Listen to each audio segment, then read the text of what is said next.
อนุที่อยู่น้องอยู่สร้างเมืองที่ไรลาคำมาหนุ่มมันข่าวอายุตัวยาหน่อย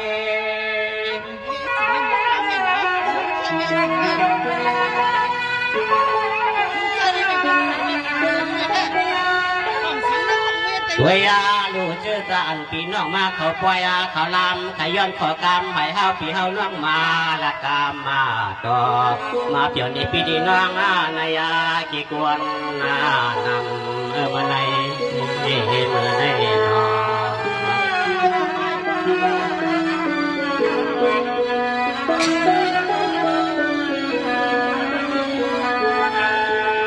ได้โลนั่งจงอันเลยอยู่ลีกินหวานเฮ็ดนาการตูตวนยำกินยำนวลก็นอนน้องจองมีก็แคบทางความสว่างนา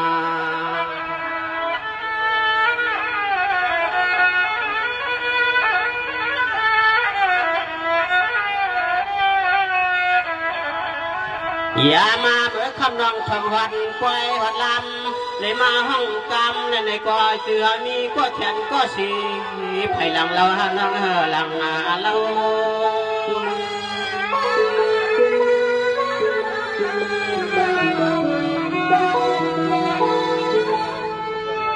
นี่นี่น้องเพราะว่ามีขี้ข้างขี้ขามันยาเต้นว่าชูน้องยังยาปีเปียกจ่อเขา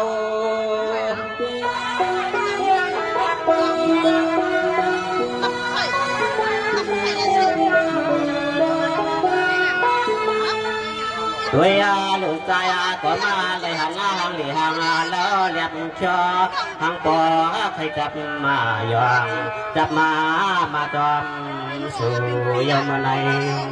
เมื่อในนอ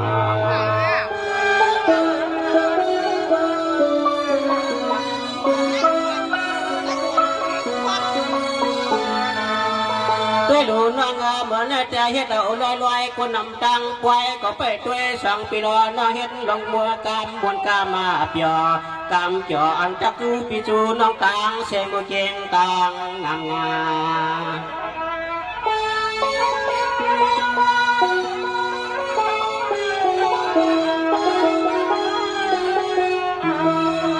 ตัวยาลูอันปีจำเลยไกลเลยไปหอดมามือตันตอนวันนี้สู้จะตังสิ่งใดก็จึงให้พอเลยกัน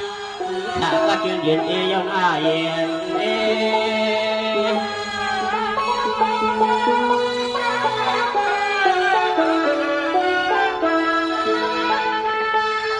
นี่น้องสุกอเสาเสถุมึงในขี้จามันยาเทนว่าคำหลงมาในขี้อับลอดกลางลานเสที่เหินเย็น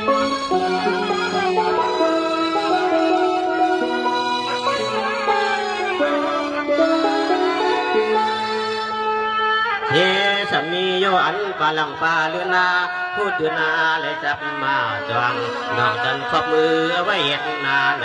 อย่าปีกะลีปัวยาตอนเมืองไก่บ้านไหนโยนโยน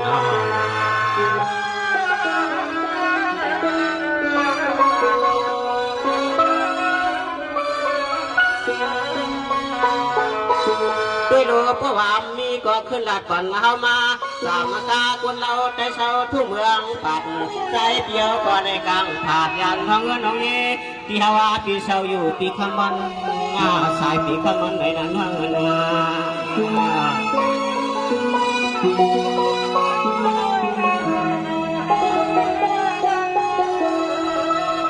อันนามือตั้งจัดวันเนี่ยส่งพี่ร้อนออกมาหมุนป่วยหมุนดันได้มาห้องการ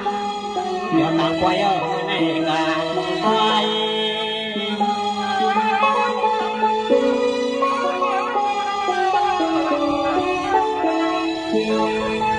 ไม่รู้เมื่อวันก่อนตาขาวอันก่อนวันในส่งพี่ร้อนน้องจุ่มยัง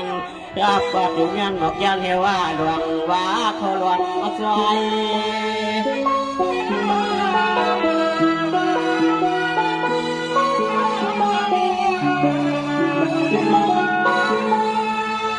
ตัวยาลูกก็ว่าปวยาตัวฝั่งไหนว่ายาวสู้ปีเลยก็อันปีเฮาวันเลยก็เทไรยังน้อมือที่เฮิรนกี่เยก็น่าสังเศร้าที่เฮิรนกี่เยไปมองเลยก็เท เคชมีเยาที่ช่องเขชา